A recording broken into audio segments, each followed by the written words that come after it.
Happy Sunday. I was just sitting in my kitchen eating breakfast and this beautiful cake caught my eye. And it is an article about celebrating the little things in order to become happier. And there's some research in here that I thought was interesting. It says, research has found that humans experience and recall negative emotions with a magnitude of about 5 times that of positive emotions. This means for every negative experience, we need 5 positive ones to balance out the feelings. I thought that was so interesting. And it's also a reminder that everywhere we look, we can find positive psychology. It's becoming so mainstream. And as you're diving in deeper into this course, I imagine you'll start seeing it pop up everywhere as well. So this is week 3 of Unit 1, which means it's our last week of authentic happiness and well-being. Next week, we will start a 3-week unit on gratitude. You'll be researching the neuroscience behind why gratitude works. This week, you're going to continue your work as a positive psychology researcher. Research is so cool in that we get to ponder and wonder something, and then we get to go out and figure it out, find out information, gather data that helps us answer the large questions we have. When you're looking at your data from the surveys that you create and give out to your friends and family to take for you, think of it like you're a detective and you're trying to figure out, what does this reveal to me about meaningfulness, happiness, whatever it is that you're exploring. And then from there, you can come up with your grand ideas. We'll move on from there to our mission statements. This is a chance for you to explore and define for yourself, what does the meaningful life look like? What do you value? What's important to you? What goals do you have? What drives you towards this sort of life experience that you are working to gather?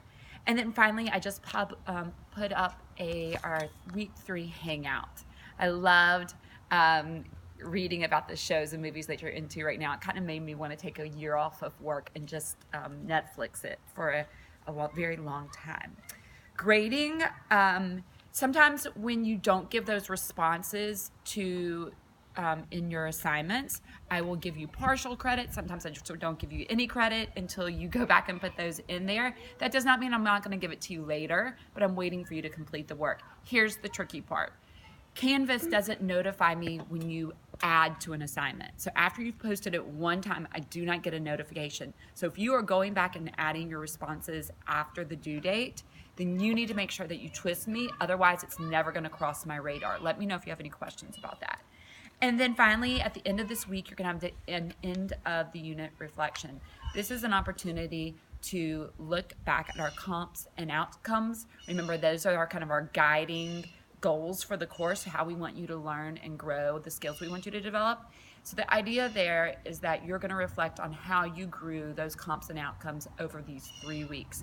This is a mini version of what you're going to do mid-semester and at the end of the semester, so that you're really taking the chance to measure and understand your own growth as a student.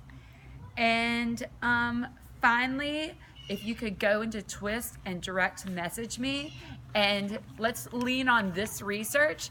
How about tell me 5 positive things, because that's what it said. It says we need 5 positive things to balance out the negative experiences.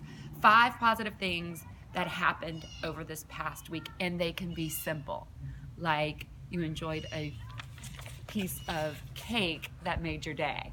All right, look forward to hearing from you. I'll be in touch with you by Tuesday if you haven't direct messaged me in Twist to let me know that you've watched the video. All right, see you soon.